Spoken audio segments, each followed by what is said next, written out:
Hello दोस्तों, स्वागत है आपका एक और नए वीडियो में। मैं आपका दोस्त संतोष पंत आप लोगों को मेडिकल बिलिंग कोडिंग सिखा रहा हूँ यूट्यूब पर। और आज हम आप गए हैं अपने एक नए चैप्टर में, जो है चैप्टर 19 मेडिकेयर के ऊपर, different parts of medicare, A B C and D. तो इसमें मैं आपको यूएस की जो सबसे पॉपुलर और सबसे कॉमन इंश्योरेंस जो है मेडिकेयर, जो कि एक गवर्नमेंट की इंश्योरेंस है, वह बताऊंगा। वह इंश्योरेंस क्या है और उसके डिफरेंट डिफरेंट पार्ट्स क्या है और किन पार्ट्स में क्या कवरेज कवर होती है पेशेंट्स की। क्योंकि ये बहुत ही कॉमन इंश्योरेंस है और जब भी हम क्लेम्स पे काम करेंगे, हम किसी भी डिपार्टमेंट में काम करेंगे, तो इस इंश्योरेंस से हमको बार बार रूबरू होना पड़ेगा। इसलिए हम लोगों के लिए इंपॉर्टेंट है हम इस इंश्योरेंस को अच्छे से समझ लें। ओके, तो स्टार्ट करते हैं अपने चैनल को। अगर आप नए आए हैं तो ज़रूर इस चैनल को सब्सक्राइब कर लीजिएगा।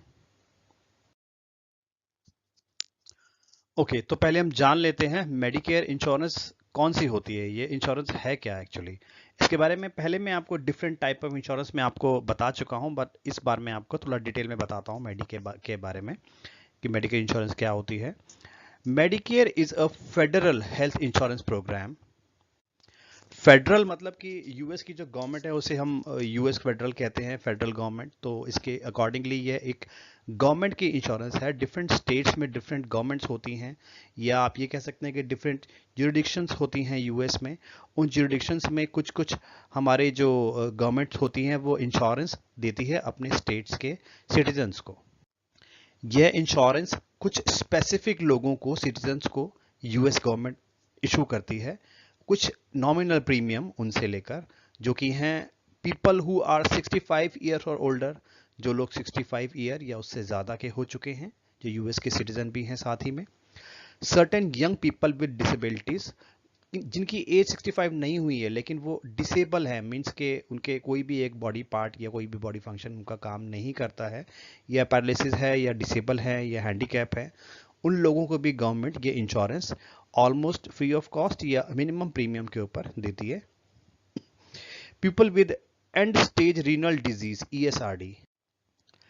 ईएसआरडी एंड स्टेज रीनल डिजीज होती है किडनी, एक तरह की किडनी फेलियर डिजीज होती है। किडनी के डिफरेंट स्टेजेस को पार कर जब यह डिसीजन लिया जाता है कि इस पेशेंट का किडनी फेल हो चुका है और अब यह डायलिसिस पे ही जीवित रह सकता है, तो उस केस में जिन पेशेंट्स को ईएसआरडी डिसाइडेड होता है, डिक्लेयर हो जाता है, डायग्नोसिस उनका कंफर्म हो जाता है कि इनको एंड स्टेज रीनल डिजीज है, उन्हें भी गवर्नमेंट इशू करती है यह इंश्योरेंस कवरेज, जिसमें वे अपने ट्रांसप्लांट और अपने डायलिसिस को कवर कर सकते हैं। तो मेनली ये चार रीजंस हैं या कैटेगरी है जिनमें पेशेंट्स को ये मेडिकल इंश्योरेंस गवर्नमेंट की तरफ से मिलती है। और this is the most common and affordable insurance in the US that doesn't require any pre auth और रेफरल। जैसे कि मैंने आपको बताया, 10 में से आपके 5 या 6 पेशेंट्स के पास मेडिकेयर इंश्योरेंस होगी। जिस तरीके से मैंने काम किया है वहाँ पे मैंने यही पाया है कि 10 में से 6 या 5 पेशेंट्स के पास मेडिकेयर इंश्योरेंस होती है। अगर आप फिजिशियन साइड पे काम कर रहे हैं तो आपको देखेंगे कि आपके पास डिफरेंट टाइप का मेडिकेयर प्लान आएगा। और अगर आप हॉस्पिटल के तरफ से काम करते हैं, हॉस्पिटल क्लेम्स पे काम करते हैं, तो डिफरेंट टाइप की आपके पास इंश्योरेंस आएगी। अब ये डिफरेंट टाइप के मेडिकेयर प्लान्स क्या होते हैं इसके बारे में आपको बताता हूँ। मेडिकेयर मैंने आपको समझा दिया कि मेडिकेयर किन लोगों को मिलती है। जो लोग यूएस में सिटीजन्स होते हैं, पीपल हु आर 65 ईयर और older, certain young people with disability, जो लोग की एज 65 से ज़्यादा है, जो लोग डिसेबल हैं, जिन लोगों को एंड स्टेज रीनल डिजीज़ है, उन लोगों को ये इंश्योरेंस यूजुअली मिलती है और बहुत ही कॉमन इंश्योरेंस है यूएस में।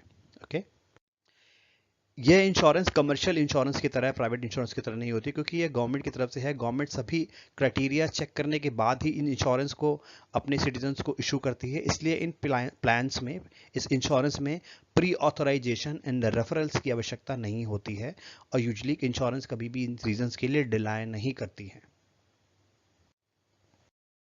Okay, different parts of Medicare.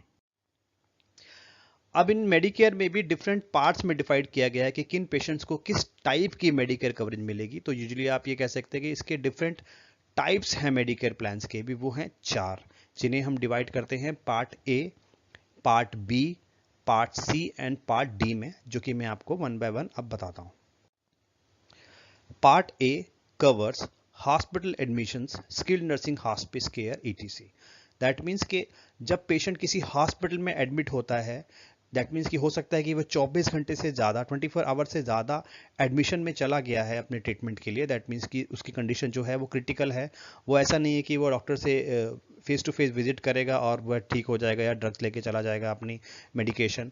इसमें पेशेंट को एडमिशन की ज़रूरत है और इसमें सभी तरह के हॉस्पिटल एक्सपेंसेस कवर होंगे। इस कवरेज को लेने के लिए पेशेंट को पार्ट ए के लिए इनरोलमेंट करना होता है और पेशेंट्स को पार्ट ए गवर्नमेंट की तरफ से इशू होती है। यूजली डिफरेंट पार्ट्स एक साथ पेशेंट इशू कर सकते हैं, but part A usually patients enrol करवाते हैं अपने लिए, बिकॉज ये इन पेशेंट कवर जो होते हैं हमारे स्किल्ड नर्सिंग मींस कि जो नर्सिंग होम होते हैं जहाँ पे 24 घंटे से ज़्यादा पेशेंट एडमिट होते हैं, हॉस्पिटल में भी 24 घंटे से ज़्यादा एडमिट होते हैं, और हॉस्पिस केयर जो मैंने पिछले वीडियो में आपको बताया था, जो पेशेंट्स को मतलब लाइफ थ्रेटनिंग डिजीज़ है और वो 6 मंथ से ज़्यादा नहीं बचेगा, तो उस केस में भी मेडिकेयर का पार्ट ए के अंदर वो ट्रीटमेंट कवर होता है, तो गवर्नमेंट उसको पे करती है पेशेंट के बिहाफ पे।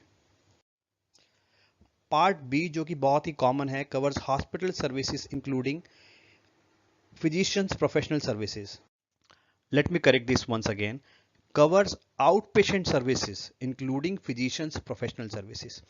मीन्स के पार्ट बी में आपकी आउट पेशेंट सर्विसेज कवर होती हैं। आउट पेशेंट मीन्स के जिन ट्रीटमेंट्स के लिए पेशेंट को एडमिट नहीं होना पड़ता 24 घंटे से कम, वो हो सकती है कि पेशेंट हॉस्पिटल के आउट पेशेंट डिपार्टमेंट में गया, वहीं से वापस चला गया, ठीक है, या डॉक्टर के क्लिनिक में गया ऑफिस विजिट्स के लिए, या फिजियोथेरेपी हो गई पेशेंट्स की किस तरीके की, या कोई उसने अपने कोई टेस्ट वगैरह परफॉर्म करवाए या कोई लैब टेस्ट करवाए।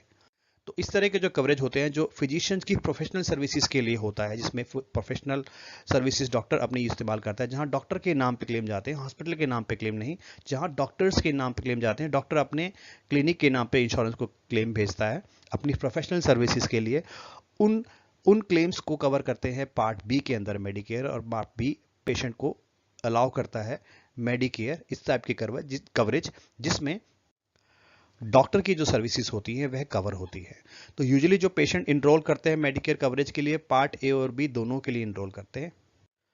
कई केसेस में आप जब एलिजिबिलिटी चेक करेंगे पेशेंट की, तो आपको पता चलेगा पेशेंट के पास केवल पार्ट ए है, तो आपके पार्ट बी के क्लेम डिनाई हो जाएंगे। तो जब भी आप मेडिकेयर पेशेंट्स की एलिजिबिलिटी चेक करेंगे क्लेम्स फाइल करने से पहले, जो कि हम यूजुअली करते हैं, तो उसमें आपको ये देख लेना है कि पेशेंट के पास कौन सी कवरेज है और आपका डॉक्टर या आपकी जो क्लेम फाइलिंग होने वाली है वो किस पार्ट के लिए होने वाली है। अगर वो आप हॉस्पिटल के बेसिस पे आप क्लेम फाइल करने वाले हैं, तो आपको यह देखना है कि पेशेंट के पास पार्ट ए कवरेज अवेलेबल है या नहीं है, और अगर आप फिजिशियन के क्लेम फाइल करने वाले हैं तो आपको यह चेक करना है कि पार्ट बी पेशेंट के पास कवरेज है या नहीं है। इसके बाद हमारी एक कवरेज और होती है पार्ट सी, जो कि है Medicare funded alternate insurance coverage called advantage plan that patients can choose, which includes part A, B and D. Okay. तो पार्ट सी को समझाने से पहले मैं आपको एक बार पार्ट डी के बारे में बता देता हूं। पार्ट डी के अंदर पेशेंट्स की प्रिस्क्रिप्शन ड्रग कवरेज कवर होती है। मींस कि पेशेंट किसी भी मेडिकल स्टोर से अपनी ड्रग्स लेता है या डॉक्टर से भी अगर इशू करवाता है, तो उसके लिए उसे कुछ भी पेमेंट नहीं करनी होती है, वह उसका बिल मेडिकेयर ऑटोमेटिकली पे करता है, उसे वो ड्रग्स मिल जाती है एट, ये कह सकते हैं आप, फ्री ऑफ कॉस्ट मिल जाती है। तो जो बिल्स होते हैं वो मेडिकेयर उस ड्रग्स की जो भी पेमेंट अमाउंट होते हैं उनको कवर करता है।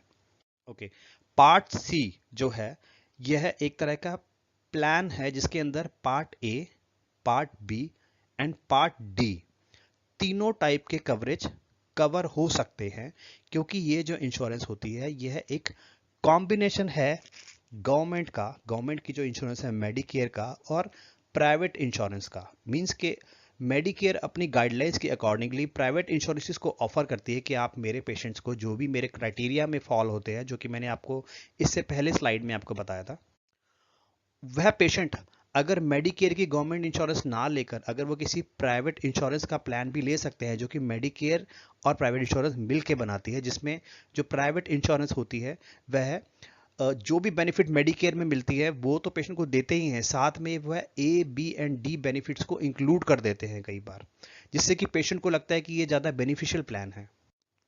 और अदर जो कमर्शियल प्लान्स होते हैं, प्राइवेट प्लान्स होते हैं, उनसे इनका प्रीमियम भी थोड़ा कम होता है।